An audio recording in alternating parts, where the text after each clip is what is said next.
exercice de style. Alors il y a deux choses. La première, c'est que j'utilise mon Chromebook pour enregistrer, contrairement à mon micro habituel. Et la deuxième chose, c'est que le livre Exercice de style est un livre un peu spécial parce qu'il s'agit d'une histoire unique racontée de différentes façons. Une histoire très simple, je vais vous la raconter, ça fait quelques lignes. Dans l'Est, à une heure d'affluence, un type dans les 26 ans, chapeau mou avec cordon remplaçant le ruban, cou trop long comme si on lui avait tiré dessus. Les gens descendent, le type en question s'irrite contre un voisin. Il lui reproche de le bousculer chaque fois qu'il passe quelqu'un, dont pleurnichard qui se veut méchant.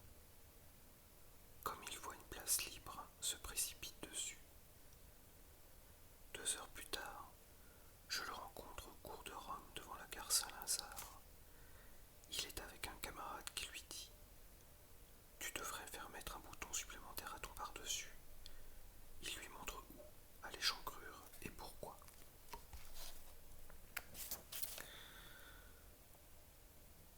Voilà, en fait, l'histoire, c'est juste ça. Une histoire très simple d'un homme qui observe un personnage un peu agaçant, avec un physique particulier, qui se plaint de quelqu'un et qui va ensuite s'asseoir. Et en fait, il retrouve ce personnage un peu plus loin qui discute avec quelqu'un d'autre par rapport à un bouton. Donc voilà, c'est très très simple, très très basique. Et en fait, tout l'intérêt de l'exercice de style, c'est de faire raconter l'histoire de différentes manières. Donc je vais vous en donner quelques exemples. On a par exemple le côté subjectif, l'arc-en-ciel, le rêve, le passé indéfini, la syncope, les exclamations, le vulgaire, le gustatif, le tactile, l'anglicisme, la botanique, le médical, l'injurieux, le gastronomique. Enfin bref, tout un tas de possibilités, le but étant de rendre une histoire somme toute assez banale en quelque chose d'amusant, soit par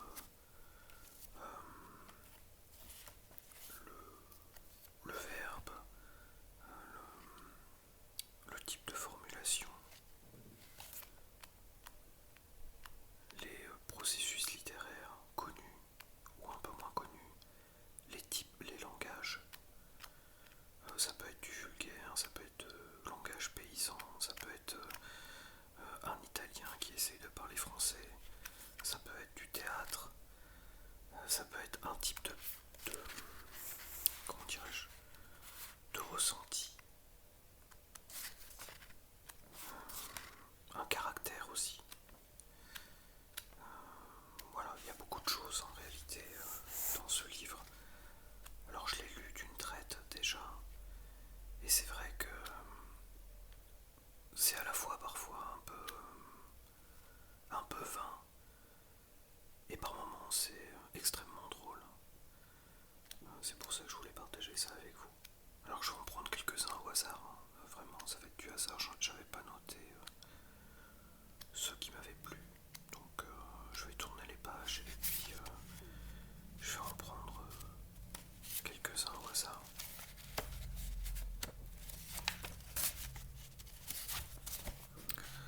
Le rêve. Il me semblait que tout fut brumeux et nacré autour de moi, avec des présences multiples et indistinctes, parmi lesquelles cependant se dessinait assez nettement la seule figure d'un homme jeune, dont le cou trop long semblait annoncer déjà par lui-même le caractère à la fois lâche et rouspéteur du personnage. Le ruban de son chapeau était remplacé par une ficelle tressée. Il se disputait ensuite avec un individu que je ne voyais pas, puis, comme pris de peur, il se jetait dans l'ombre d'un couloir. Une autre partie du rêve me le montre marchant en plein soleil devant la gare Saint-Lazare.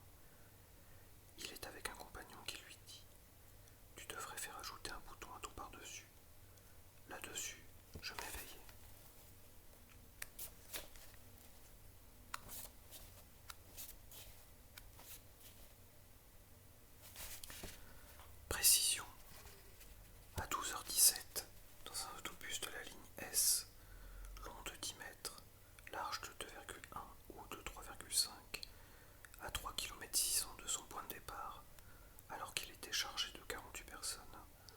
Un individu du sexe masculin, âgé de 27 ans, 3 mois et 8 jours, taille 1m72 et pesant 65 kg et portant sur la tête un chapeau haut de 17 cm, dont la calotte était entourée d'un ruban long de 35 cm, interpelle un homme âgé de 48 ans, 4 mois, 3 jours, taille 1m68 et pesant 77 kg, au moyen de 14 mots dont l'énonciation dura 5 secondes et qui faisait allusion à des déplacements involontaires de 15 à 20 mm. Il va ensuite s'asseoir à quelques 2,10 m de là. 118 minutes plus tard, il se trouvait à 10 mètres de la gare Saint-Lazare, entrée banlieue, et se promenait de long en large sur un trajet de 30 mètres avec un camarade âgé de 28 ans, taille 1m70 et pesant 71 kg, qui lui conseilla en 15 mots de déplacer de 5 cm dans la direction du zénith un bouton de 3 cm de diamètre.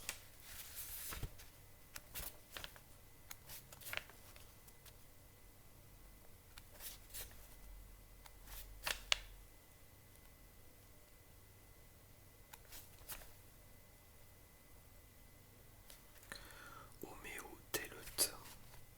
Un jour de canicule sur un véhicule où je circule, gesticule un funambule au bulbe minuscule, à la mandibule en virgule et au capitule ridicule.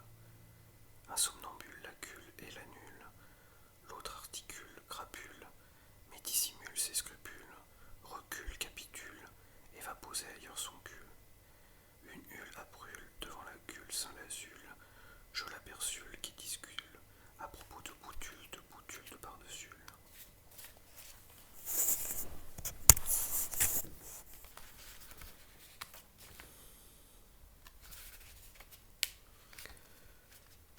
Onomatopée.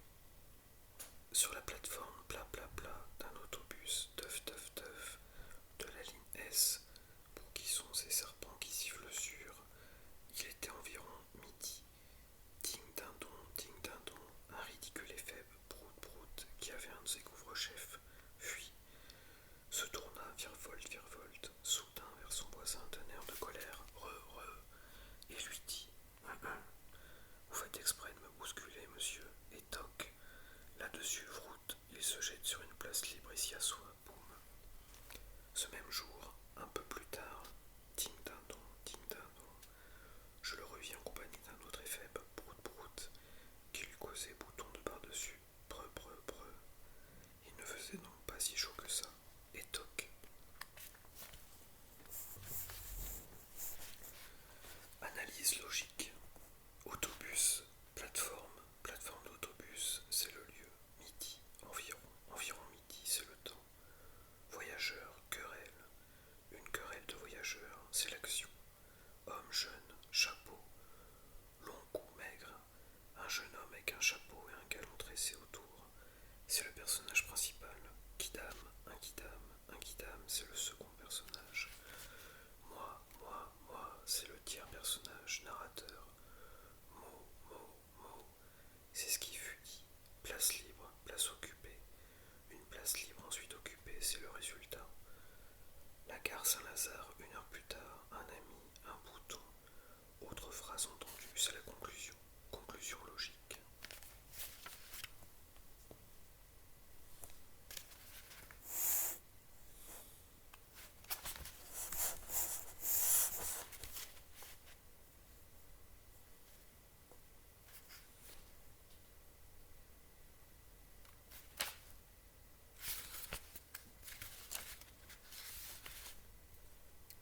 Passé simple. Ce fut midi. Les voyageurs montèrent dans l'autobus. On fut serré. Un jeune homme porta sur sa tête un chapeau entouré d'une tresse, non d'un ruban. Il eut un long coup. Il se plaignit auprès de son voisin des heurts que celui-ci lui infligea. Dès qu'il aperçut une place libre, il se précipita vers elle et s'y assit. Je l'aperçus plus tard devant la gare Saint-Lazare. Il se vêtit d'un par-dessus et un camarade qui se trouva là lui fit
s'asseoir dès qu'il a vu une place libre à l'intérieur, comme s'il craignait les coups.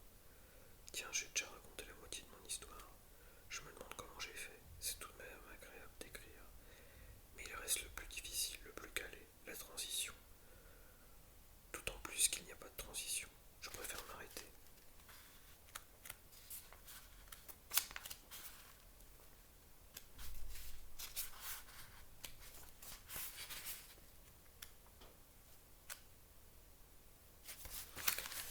Télégraphique, bus bondé, stop. Jeune homme, long cou, chapeau, cercle, tressé, apostrophe, voyageur inconnu. Sans prétexte valable, stop. Question, doigt, pied froissé, contact, talon, prétendu volontaire, stop. Jeune homme abandonne discussion pour place libre, stop. 14 heures place Rome, jeune homme écoute conseil vestimentaire camarade, stop. Déplacer bouton, stop, signé Acturus.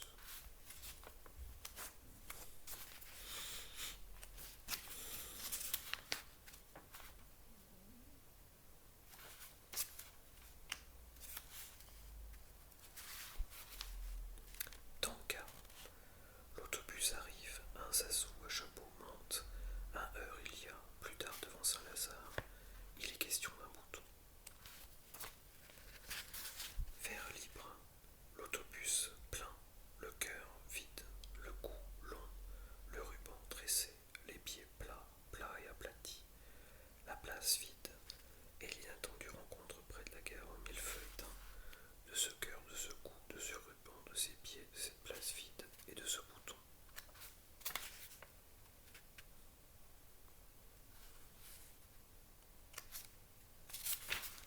Translation. Dans l'Y, en un hexagone d'affouragement, un typhon dans les 32 anacardiers. Un typhon dans les 32 anacardiers, chapellerie modeste avec coréopsis remplaçant la rue Bélite. Couchée trop longue comme si on lui avait tiré dessus. Les gentillesses descendent, le typhon enquêteur s'irrite contre un voiturier. Il lui reproche de le bousculer chaque fois qu'il passe quelqu'un. Tondeur pleurnichard qui se veut méchant. Comme il voit une placette libre, se précipite dessus. 8 hexagones plus loin, je le rencontre dans la courbe de Ronque devant la gargouille de Saint-Dizier. Il est avec un cambreur qui lui dit « Tu devrais faire mettre un bouton pression supplémentaire à ton pare-choc. » Il lui montre où, à l'échantillon, et pourquoi.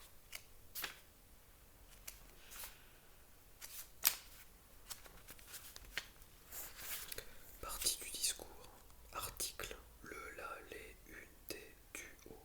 Substantif. Jour, midi, plateforme, autobus, ligne S, côté, parc, monceau.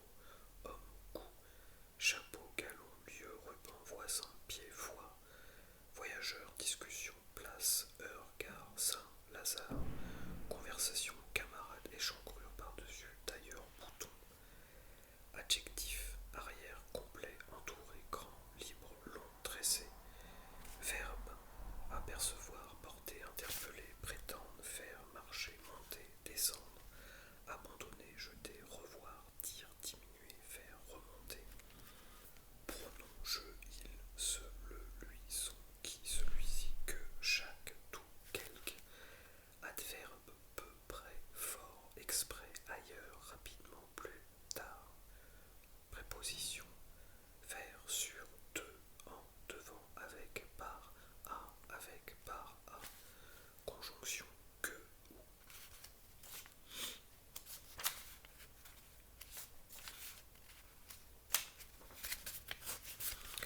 Antonymique.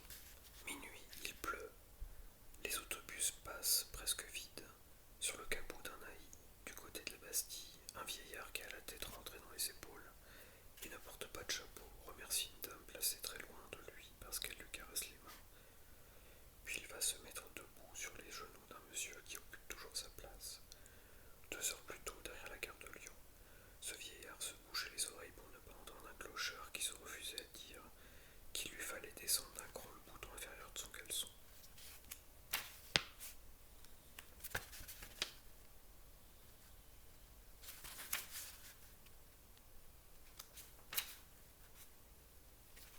Contrepétrie. Amour Vergiti, sur la fat plorme, au tir d'un arobus, je y informe au foule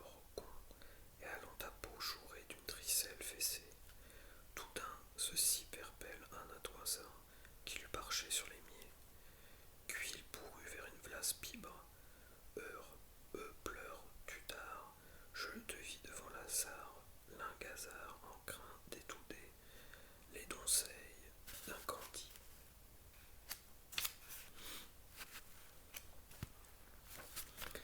Injurieux. Après une attente infecte sous un soleil ignoble, je finis par monter dans un autobus immonde où se serrait une bande de cons. Le plus con d'entre ces cons était un boutonneux au sifflet démesuré qui exhibait un galurin grotesque avec un cordonnet au lieu du ruban. Ce prétentiaire se mit à râler parce qu'un vieux con lui piétinait les panards avec une fureur sénile. Mais il ne tarda pas à se dégonfler et se débina dans la direction d'une place vide encore humide de la sueur des fesses du précédent occupant. 2 heures plus tard, pas de chance, je retombe sur le même con en train de pérorer avec un autre con devant ce monument dégueulasse qu'on appelle la gare Saint-Lazare. Il bavardochait à propos d'un bouton. Je me dis qu'il le fasse monter ou descendre son furoncle, il sera toujours aussi moche, ce sale con.